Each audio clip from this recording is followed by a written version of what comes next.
สีสีสุมังคลาสุภาสวัสดีอันดีเลกาชัยสี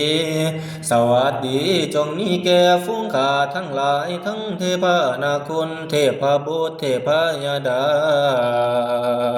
มเอ็นผมยมมาราชผู้องค์อากาหารจึงได้บงการลงมาสู่ลงมาอยู่เป็นชัยมงคลดันวิเศษมื้อนี้พระเกียรติเข้าสุราศี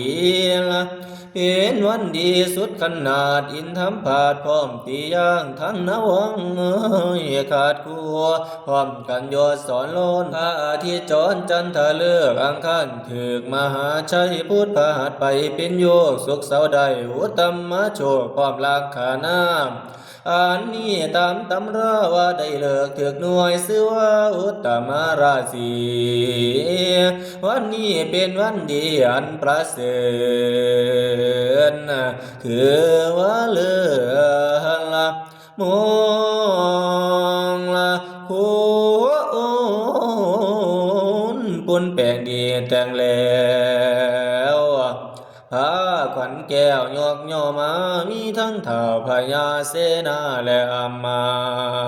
ละทั้งนักปราชญ์ม้วนมามีลุงตาและพ่อแม่ละมีเท่าแก่และวังสาพร้อมกันมาไหลลังมาห่มนางกันเลยอยู่ซ้อนหลอนตาสะอ่อนบุญหลายหลังบ่พัดพาไปไกลมาห่มใจละสมซื่นญาติบ้านอื่นมาหาจึงได้ลาบิดามารดาออกไปบวชหวังไปสวดบำเพ็ญศีลดังพระอินทร์ถวายบาทพรหมราชย่อพานถวายทานแก่พระศรีทาข้าวพระบาทออกบรรพชาเหนือฟังน้ำอนุมาทั้งในฉันและมาเมียงลายอดแก้วกิ่งพิมพ์ผ้าทั้งระหุนออกไปบัวไปพนวดเจ้าละมีใจในท้องอันลำเลือน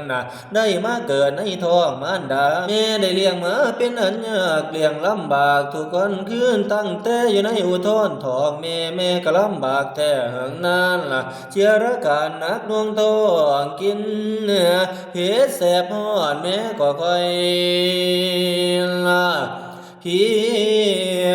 ละโอนโอ้โอ้โอ้โอ้โอ้นะเจ้าก็อยู่ในท้องแม่มารดาได้10 เดือนทวนทนสมาธิแล้วเจ้าก็จึงคลอดจากท้องแม่มารดาห่มท้องแม่มาแล้วลูกแก้วแม่เป็นผู้ชายฝูงตายายเจ้ากะสมเสื่อนยกย่อยืนเจ้าออกมาลังคนหาไม่ได้แล้วมาตัดใส่แห่แพ้สายเดือลังคนจึงถือกระบวยอาบน้ำมาล้างลังคนจึงเอาผ้าเผือนกวงมาตุ้มหนอแม่ก็อุ้มเจ้าเข้าใส่เนยโอ้แม่ก็ยกเจ้าเข้าใส่ในเผาแม่ก็เอาเข้ามาป้อนวันละ2-3 คำอาบน้ำให้วันละ2-3 ทีแม่ก็พาดีและรูปไล่แม่ก็จึงเอาใจใส่ทุกคำเศร้าบ่มีค่าขานแม่นถึงฤดูปีใหม่มาฮอดแล้วฟ้าแผดห้องเสียงดังแม่กุมเจ้าเข้าใส่นายโอ้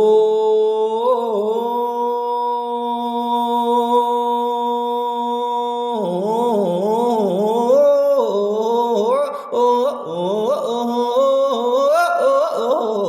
โอ้แม่ก็ยกเจ้าเข้าใส่นายอุ้มสู้ให้เจ้ากินนมแม่แล้วคันไม่เลี้ยงไงแล้วพ่อแล่นไปแล่นมาตามภาษาเด็กอ่อนสาสอนหน้าแล้วไงเป็นคนคิดกังวลกังแค่นักน่วงแน่นในใจคิดอร่อยบ่มีแล้วอยากเอาลูกสายแก้วเข้าไปบวชในพระศาสนาเจ้าหน้าก็มีสันทาอยากบวชสร้างพระหนวดเป็นสามเณรเจ้าก็คิดถึงคุณพ่อและแม่ตั้งแต่เฮียนสิกขาบทอันวิเศษจึงเป็นเหตุให้มีศรัทธาบ่ไหววันจิตตั้งมั่นในพระรัตนตรัยได้ด้วยดวงใจใสสะอาดขอประกาศเป็น เป็นลูกพระโคดมสั่งสมบารมีเต็มเปี่ยมให้ยอดเยี่ยมด้วยศีลสมาธิปัญญาเป็นนาวาสะพานแก้วน้ำขามพ้นจากโอคาสงสารฝึกพระกรรมฐานให้นัวเจ้าจะได้มีความคิดละหัวปัวปัญญาให้มีสมาคาและเพียงพำพัวไม่มีใจอ่อนน้อมตั้งต่อในธรรมเจ้าจะได้คิดหำทางหลวงจะได้มีความโศกเศร้าโศกาให้มีดวงปัญญาแจ้งส่องให้บรรลุป้องละมรรคผลเป็นพระอริยบุคคลผู้ประเสริฐให้บังเกิดแจ้งแห่งพระนิพพานให้มีบริวารเหมือนพันศีวลีมีฤทธิ์ที่เหมือนพระโมคคัลลาขอให้มีปัญญาเหมือนภาษาลีบุตรให้บริสุทธิ์เหมือนพระกระจายแห่ไปบุญแก่พระผู้บังเกิดเก้าตราบต่อเท่าพี่น้องที่มาหาผู้เฒ่าเพิ่นจึงได้ไปอาราธนา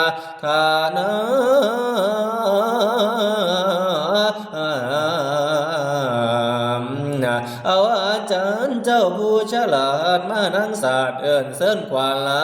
ว่าสีสีสีสี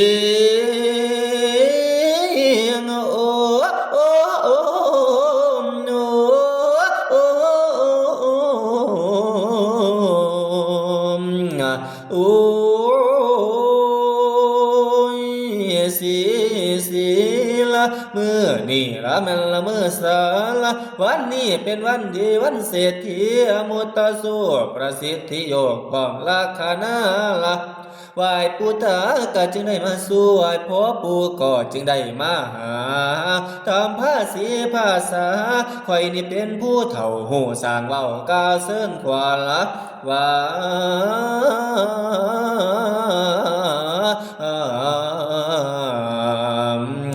มา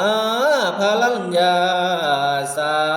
ละเชิญเอาขันอ่อนลามทารกาน้อยอ่อนอ่อนลามละเชิญละอยู่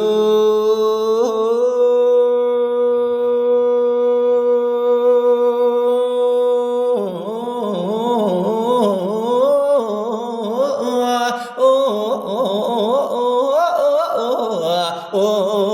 ยสือนกขันทอนเท้าให้ไว้ฟ้า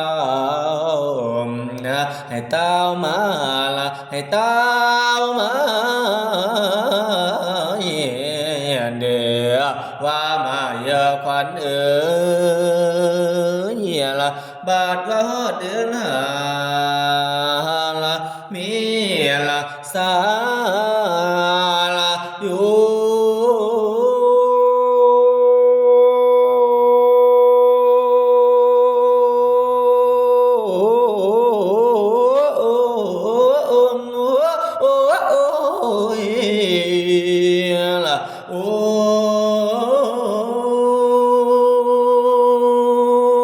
ต้นปีใหม่แสงอาทิตย์ผัดแห้งใหม่ละเมงขี้ให้ผัดแห้งตอมฟังเสียงนกน้อยห้องนกน้อยห้องนักกีนากลางสาลิกาเขาขันละออละเสียงละส่วนกันเวียนละเมื่อน้มมือโน้นสิกาคมกวยพร้อมโอ้โอ้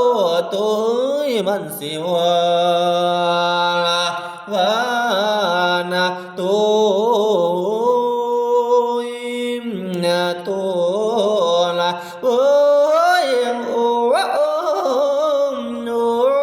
โอ้โอ้โอ้ยมาแล้วนะ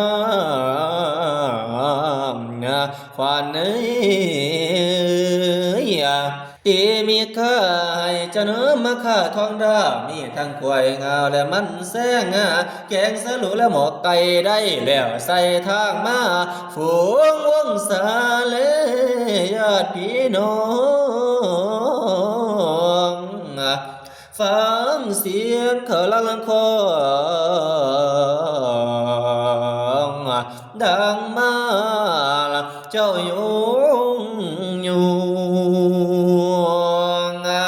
ยองแล้วพัดอยู่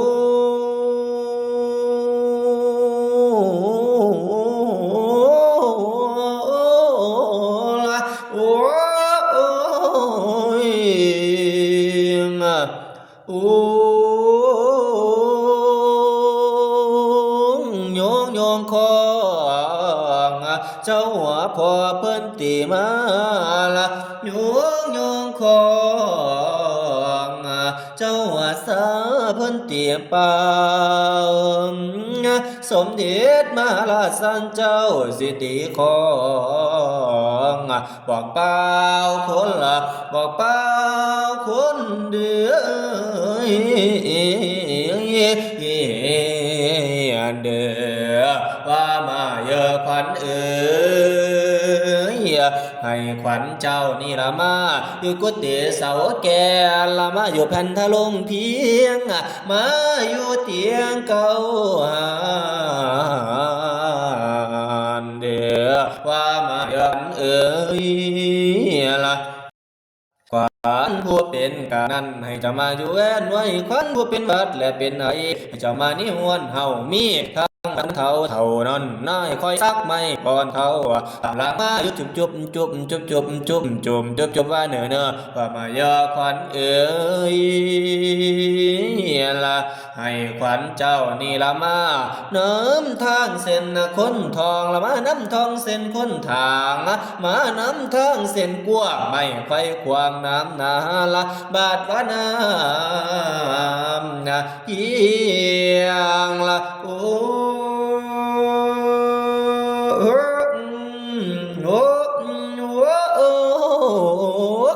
ให้ขวัญเจ้านี่ละคอยยังมาเยอะบาดว่าน้ำเพียงฟังให้ขวัญเจ้านี่ละคอยลอยละบาดว่าน้ำท่วมหูท่วมน้อยให้ขวัญเจ้านี่ละขี้เหือไม่เอียวละลมพาเสียละเกี่ยวเกี่ยวเกี่ยวเกี่ยวโอ้โหโอ้โหโอ้โอ้ขวัญลาให้ตาวมาให้ตาวมาเดินเด้อขอให้ขวัญเจ้านาคนี่ละพ้นจากศัตรูเพศอยู่สวัสดีจัตตารโอธรรมาวติธรรมทั้งสี่คืออายุวันนาสุขาภระโรคยะอันทวนหาปฏิภาณนาอันทวนหอกอธิปไตยะอันทวนเจนจงเสด็จลงมารักษายังขันธาสันดานแห่งเจ้านางนี่นะไฟจากเชื้อเอาขวัญนาคเจ้าเข้ามาเฮาไฟจากเต้าเอาขวัญนาคเจ้าเข้ามาโฮมอาชาในมือนี้วันนี้ว่าละมาเยอะละขวัญ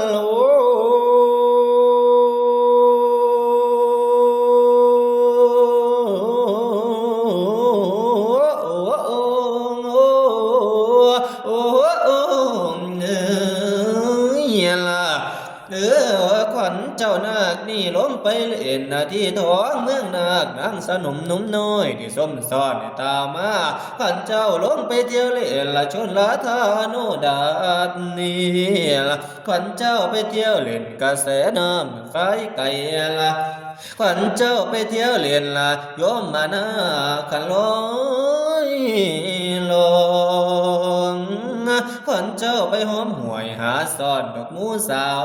ขวัญเจ้าเคยไปเที่ยวข้างทางไกลก่อแก่งขวัญเจ้าไปแห้งห้องสมุดกว้างควงนาทีขวัญเจ้าไปยุรีละน้ำเหลือบหินผาขวัญเจ้าไปสมขี่มาชาลอยเล่นขวัญเจ้าไปว่างกวางให้มาเยอะจะได้อยู่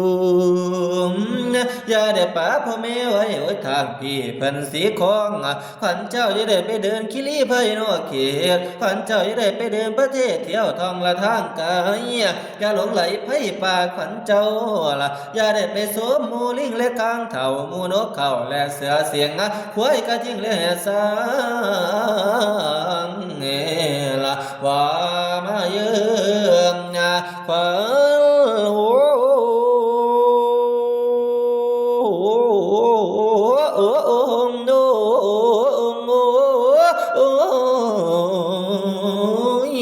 ให้เจ้าเข้ามาอยู่ละเข้ามาสู่ชายข้าให้เข้ามาเตรียมตัวบวชให้มาพันหวดละเป็นสงฆ์ละให้เจ้าลงมาอยู่ลงมาสู่สังฆาปาติมายอดแก้วใจพ่องแผ่วเหลือหลายย้ำยันหายอย่าได้ลวงให้เจ้าห่วงของทำให้เจ้านำของกลัวให้มาอยู่จำศีลให้มากินข้าวบาทมานังศาสตร์ละน้ำสองให้มาลงในโบสถ์ละความโกรธแลนโทษสาให้เจ้าได้เทศนาสอนสั่งให้เจ้านั่งเป็นสงฆ์พาให้เจ้าเป็นอาจารย์นักบวชให้เจ้าได้สวดปาติโมกขังให้เจ้าฝังในศาสตร์ให้ฉลาดเหนือคนนี้วาละมาเยอะคนจัตตารุธรรมวัฏันติ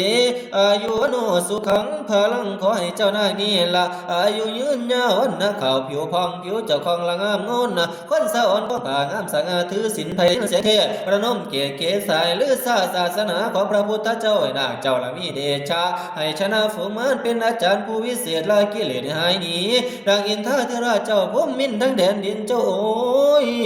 โอ้ละโอ้ยอ้อนน้อมทุกท่านพมสาธุกาลมาอวยพรว่าสมสื่อให้จะมีความรู้เลื่อนสมภาละไหวอาจารย์ละเฮืองเฮือแก้วละเงินคำคนสอนสมเสือให้เจ้าลื่นมนุษย์สาเทโว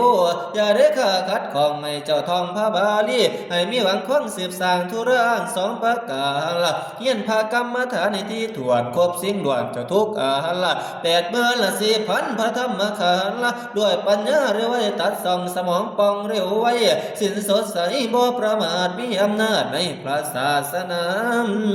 จะได้โศกาโศกเศร้าให้ได้เป็นสาวกของพระพุทธเจ้าละสืบพระศาสนา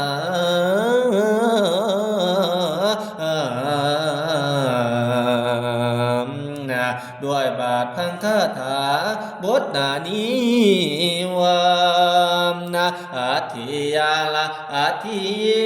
ละอาทิยาละอาทิ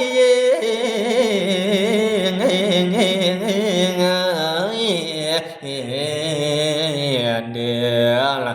ว่าแล้วก็จึงนบายนะเอาฝ่ายอ้อมแก้วน้ำมงค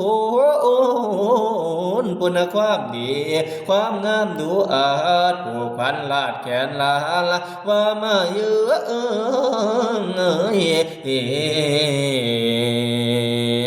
ขั้นว่าฝ่ายเส้นนี้ก็มีค่าพันคำนี่พ่อเอ้ยแม่เอ้ยละขั้นเป็นผูกเบื้องซ้ายขอให้ขวัญเจ้านาคนี่มาก็มาเยอะขั้นเป็นผูกเบื้องขวาขอให้ขวัญเจ้านาคนี่ละอยู่แล้วละมาทุกหมู่ทุกองค์มาทุกตอนละทุกคนนี่ก็ปูเถื่อนละว่าแล้วนั่นตั้งใจแหกแต่ในกาละเมื่อนี่หนีเมื่อนาละเจ้าอย่าได้ถอยซาเสียสีให้ขวัญเจ้านางนี่ละมีอายุยืนยาวอย่าได้สั่นมันให้เจ้ามันปานงามเขากวางมันให้เจ้ามันปานข้างหมูถอกเทือนมันให้เจ้ามันปานเขื่อนสร้างห้องมันให้เจ้ามันปานปูงสังรอมันให้เจ้ามันปานก้อนหินแดงแข็งให้เจ้าแข็งละปานแผ่นหินละสูงเทียมบาทเขาสะเมละใหญ่เพียงต่อขวัญเจ้านี่อย่าได้หักใหญ่เพียงหลังขวัญเจ้าอย่าได้คนละอย่าได้คนละเหมือนต่อย่าได้มองเหมือนเท่าจะได้เท่าเก่าเสียสีละให้เจ้าหน้าผู้ละมีศรัทธาออกบวชละนายมือนิ่มนี่ละมีตังแต่ละอายุวันนังสุขังพลังขอให้ตั้งเทียงมาละดอมทันจงจะลืนขนมทา